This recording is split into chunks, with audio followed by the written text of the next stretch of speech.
Innocent citizens, an executive order signed today by President Donald J. Trump. Today is Monday, April 28th, 2025. Before we go any further, I want to talk about the fact that this executive order, at least in my eyes, is a lot different than any of the others. And the reason that I say that is because up until now, most of the executive orders have focused in on or targeted one specific marginalized group of people or another. We've seen trans individuals, non-binary individuals, and other members of the LGBTQ community marginalized and scapegoated and demonized. We have seen immigrants, undocumented individuals, or people who just fit the description of an immigrant who speaks Spanish be targeted.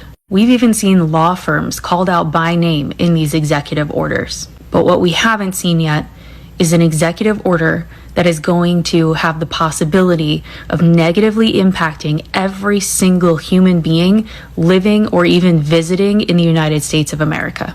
I'm going to take you through the text as I do on all of my executive order deep dives, but what you need to know on the front end about this specific order is the fact that this is not only going to provide immunity for law enforcement to commit crimes without consequence, but it's also going to allow our police to become officially militarized. We've been talking about how ICE agents who are plain clothes with masks on their faces are the Gestapo. Well, this is a formal introduction of an established Gestapo.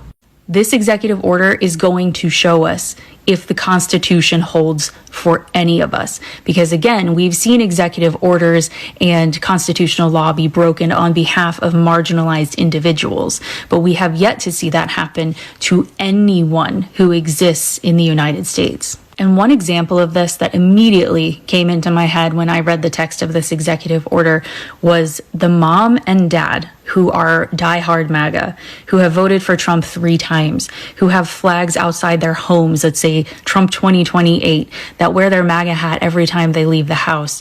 I think about that family and I think about the potential of them having, I don't know, a 16 or 17-year-old daughter who is, enjoying her teen years, who is out one night speeding and gets pulled over by an officer, and that officer decides to brutally SA her and harm her. And when she reports that to her parents and they report that to the authorities, well, that officer that committed that heinous act, he has immunity. It's going to be a story like that where we realize that not even white, straight, MAGA Americans are safe under this administration. Let's get right into it, and I'm going to read this word for word because we are not going to mince any words here. This is the purpose of this executive order. My administration will therefore establish best practices at the state and local level for cities to unleash high-impact local police forces, protect and defend law enforcement officers wrongly accused and abused by state or local officials, and surge resources to officers in need. My administration will work to ensure that law enforcement officers across America focus on ending crime, not pursuing harmful, illegal, race and sex-based equity policies. All of this to say, this is going to impact large cities, the NYPD, or your local small town police department that has 3 officers. It's the last sentence here that draws my attention. It says to me, we're going to do just what we did with all other federal agencies, as well as with our military at the highest ranks. We're getting rid of anyone who might not be a loyalist. And they get rid of anyone who might push back against the administration or who would not be a loyalist by saying that they're just a DEI hire. Jumping down to Section 3 of the executive order, I know the title here is cut off, but it is empowering state and local law enforcement. We see that Donald Trump and his administration are going to take appropriate action to maximize the use of federal resources.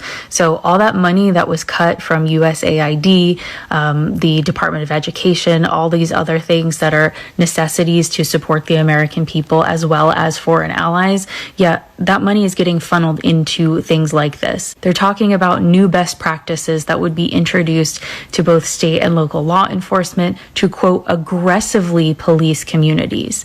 Jumping down, we see that they want to strengthen and expand legal protections for law enforcement officers. Again, not going to be held accountable for any crimes they may commit while on duty. Think about George Floyd. Think about so many others who have found themselves in the same situation as George George Floyd.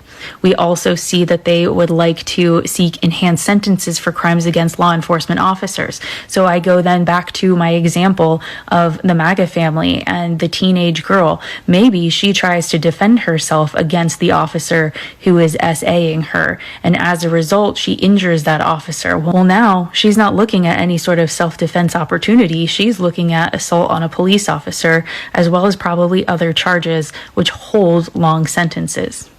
And I know you're going to have this question too, because I asked the question in my head as I was reading this document. I said, well, what happens if an individual officer or an entire police department, an entire state says, we're not doing this because this is unconstitutional. We're not going to treat our citizens this way.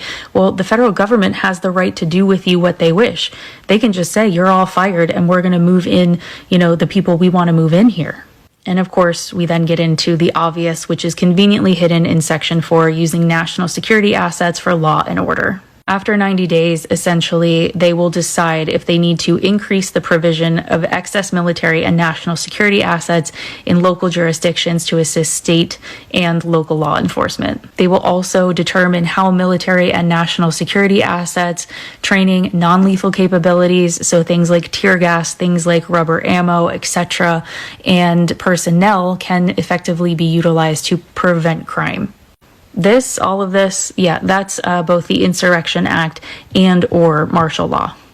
And I know, I agree with you. I've been with you as well as the other creators that do what I do in saying that martial law wouldn't be possible because there's just not enough military. And there's certainly not enough military who would be willing to go along with, putting martial law into place. But if we have these loyalists, if we have this MAGA Gestapo, well, now we've got plenty of people to help them do that.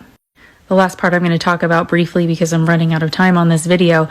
Section 5, holding state and local officials accountable.